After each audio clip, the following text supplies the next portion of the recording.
A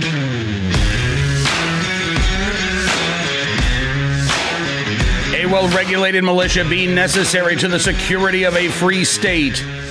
The right of the people to keep and bear arms shall not be infringed. Welcome to another edition of Bearing Arms, Cam & Company. My name is Cam Edwards. I'm glad you've joined the program today.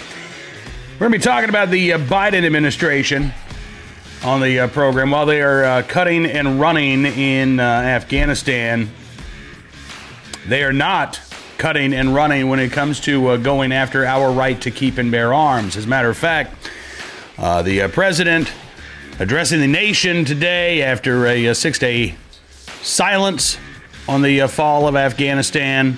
We're not going to talk a lot about that here on this program, since we do try to focus on the right to keep and bear arms. Although I will say I have wondered if it would not have been better for us, rather than spending billions of dollars over the last 20 years trying to prop up the Afghan army, if we hadn't just given every Afghan resident an AR-15 and, let's say 1,000 rounds of ammo, and say, all right, there you go. Show up for a militia drill this weekend. We'll help you learn how to use that thing properly, because it is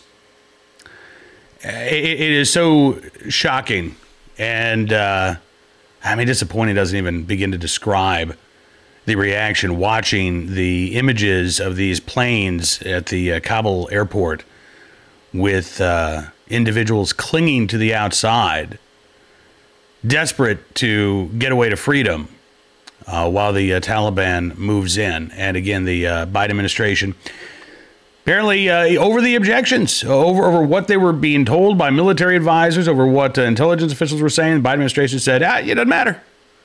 Full speed ahead. Which, by the way, we've seen this with the Biden administration, haven't we? Well, we think this is probably unconstitutional, but we're going to go ahead and extend this moratorium. Hey, we think we're probably going to get told no, but we're going to go ahead and do it anyway. The Biden administration sticks to its plans, even when those plans result in abysmal failures.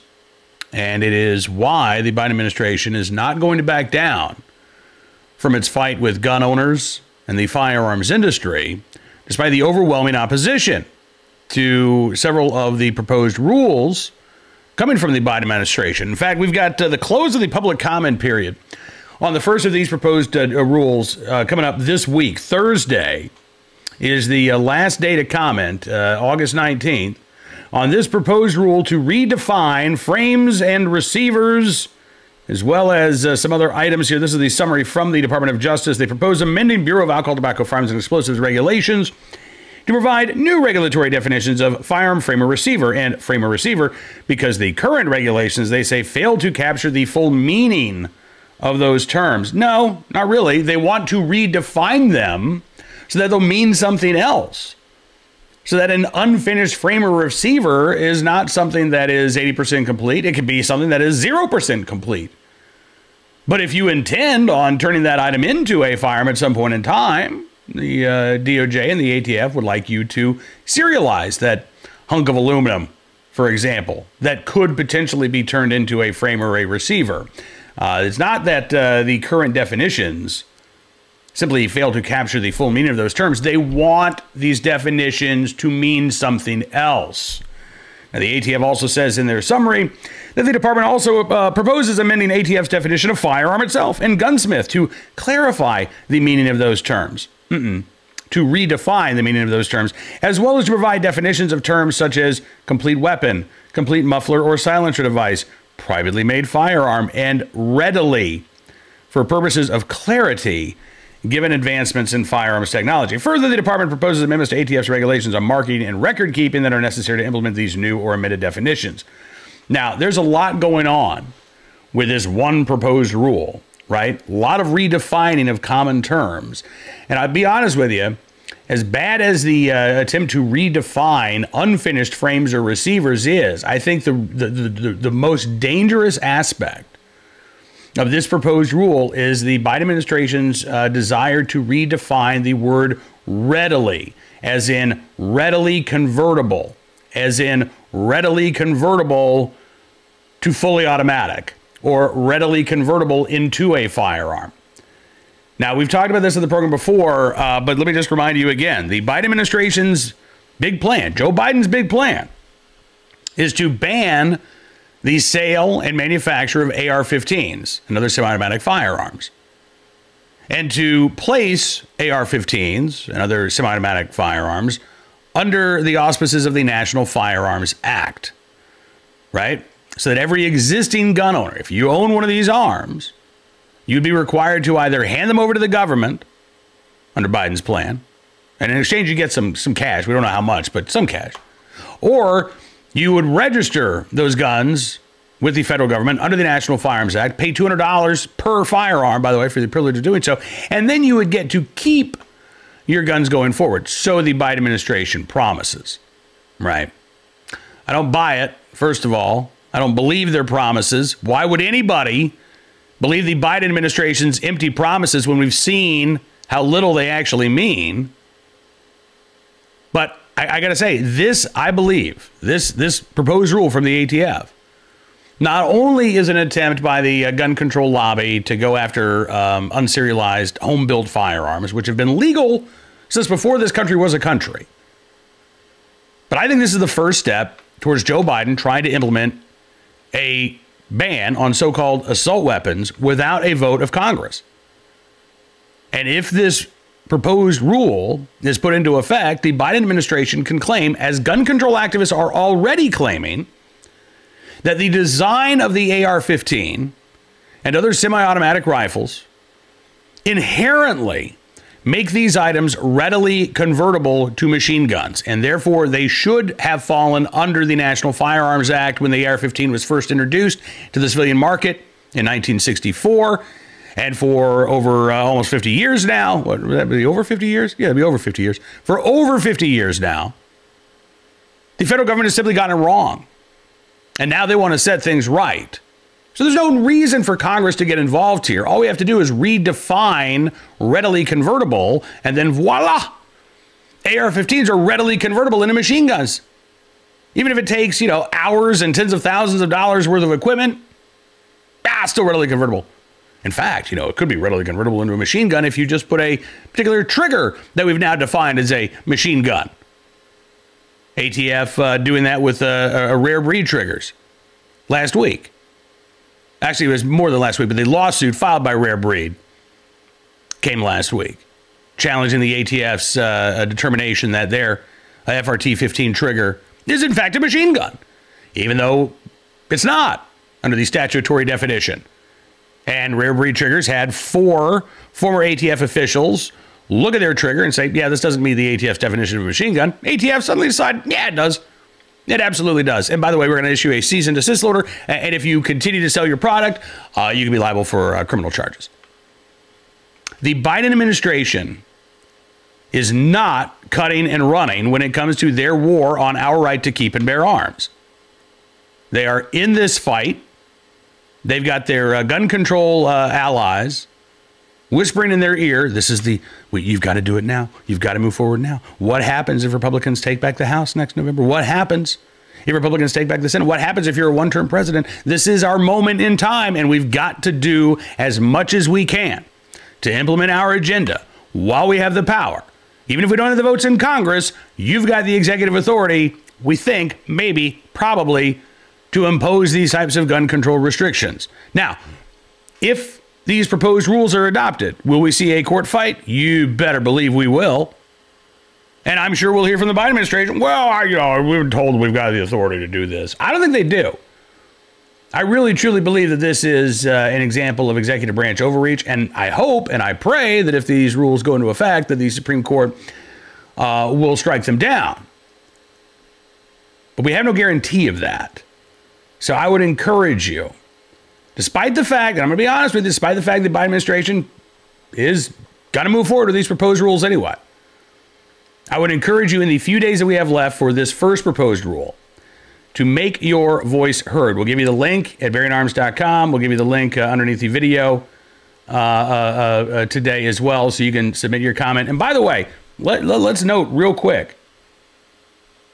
You can see there, bottom right, read the 152,000 845 public comments. That is a huge, huge amount of comments for a proposed rule change for any agency. But we also know that we have 100 million or so gun owners in this country. So while 150,000 comments for a proposed rule change is great, it is also a drop in a bucket compared to the number of Americans who will be impacted by these proposed rules. So if you have not yet weighed in, please do so before this public comment period closes on Thursday. We will obviously be paying very close attention to the administration's next steps after this public comment period closes. But again, I think they're going to move forward with this despite the widespread objections. And I suspect that the next chapter in this push to ban guns via executive action and not a vote in Congress, I suspect that the judicial branch is going to be weighing in here. All right, let's turn our attention now to today's Armed Citizen story, our good deed of the day, our recidivist report. Start there with a story out of Utah. 25-year career criminal transported from Salt Lake County Jail on felony robbery warrant. So the transfer itself isn't really that exciting or interesting.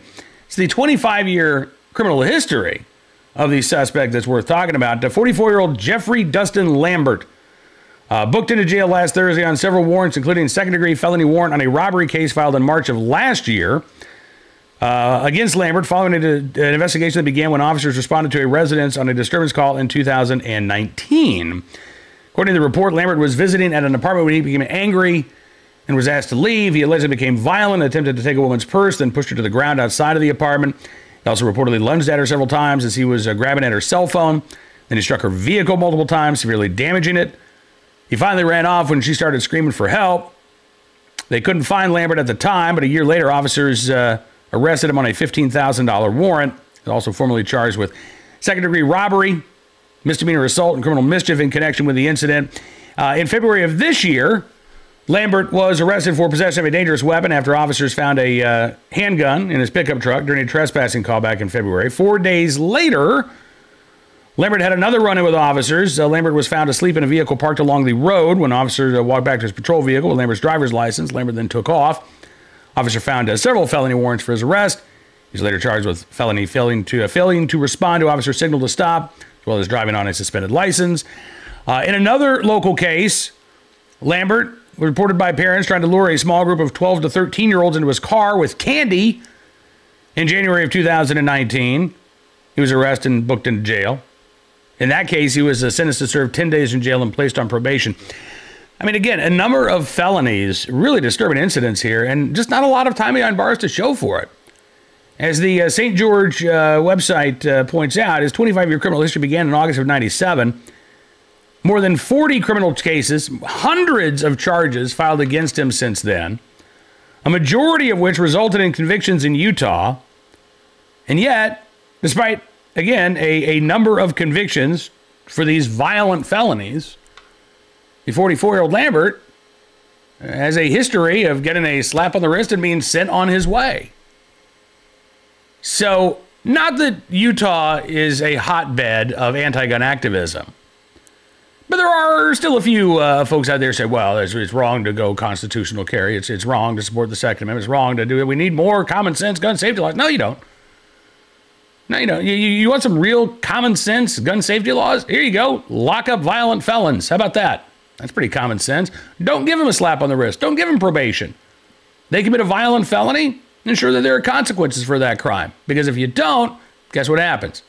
Some of these violent criminals think that they can get away with it. Why? Because they have. All right, on to today's Armed Citizen story. From Richmond, Virginia, not too far from our Farmville studios, where a robbery victim pulled out a gun and shot his assailants over the weekend. One of the men died as a result of the shooting. The other taken to a hospital. It happened Friday afternoon in South Richmond. The wounded men drove away after being shot by their intended victim. They were found less than a mile away. Again, one of the men died, the other taken to the hospital. At this point, it does not look like the robbery victim is facing any charges, although given the attitudes in Richmond right now, it's a possibility. We'll keep our eyes on this story, give you more information as it becomes available. But I got to say, as someone whose son lives in Richmond, Virginia, I am very happy to see that we've got some armed citizens who are able to protect themselves and defend themselves as the public safety situation in Richmond just continues to deteriorate. Not quite as bad as it is in Kabul, but it is definitely heading in the wrong direction. And finally today, our good deed of the day. New York police officer Lily Graham in the right place at the right time, willing and able to do the right thing to help a tourist's life. By the way, she not only a NYPD officer, but an alumni of the John Jay College of Criminal Justice rifle team. I didn't even realize that the John Jay College of Criminal Justice had a rifle team, but they do.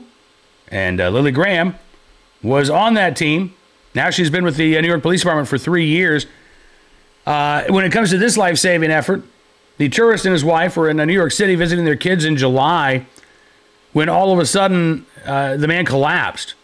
Lily Graham is a certified EMT as well as a police officer. Immediately went into action, began performing chest compressions on the 63-year-old. She said, my instincts kicked in. I just do the right things to do. Victim's wife said her determination was amazing. I could just sort of feel it coming from her, this idea of not on my watch. And in fact, Graham's actions kept the man alive until he arrived at New York University Langone Medical Center. Dr. Homan Ibrahim, an interventional cardiologist at the hospital, says she did a great job with the CPR. That's what saved his brain. Victim's family credited Graham and her partner's actions with saving his life. Victim said, it's not often in your life that you'll have the ability and the possibility to thank the people who saved your life. She's my guardian angel, and I will always keep her in my heart, in my good heart, he said. Well, again, in the right place, at the right time, willing and able to do the right thing. Lily Graham, New York police officer and alumna of the John Jay College of Criminal Justice rifle team. We thank you for your very good deed. That is all the time we've got for you on this edition of Bearing Arms Cam & Company. Again, just a reminder, please, if you haven't submitted your public comment yet on the ATF's proposed rule that expires this week, please do so. Again, we'll give you the link, but we want to make sure that every voice is heard here. I have no doubt it's not going to matter much to the Biden administration, but it will matter, I believe, in the court of public opinion, because it will once again highlight that Joe Biden and his anti-gun allies don't really care what the American people have to say. They don't care about the damage that their proposed rules would do. They've got their plan. They're sticking to it, despite the dire consequences. Just like we're seeing on the U.S.-Mexico border, just like we're seeing overseas in Afghanistan. Joe Biden wants to do the same thing to our right to keep and bear arms. Let's put up a fight, shall we? All right, we will see you tomorrow. Don't forget to check out bearingarms.com the other day for even more of the latest Second Amendment news and information. If you like what you see, you can also become a VIP member.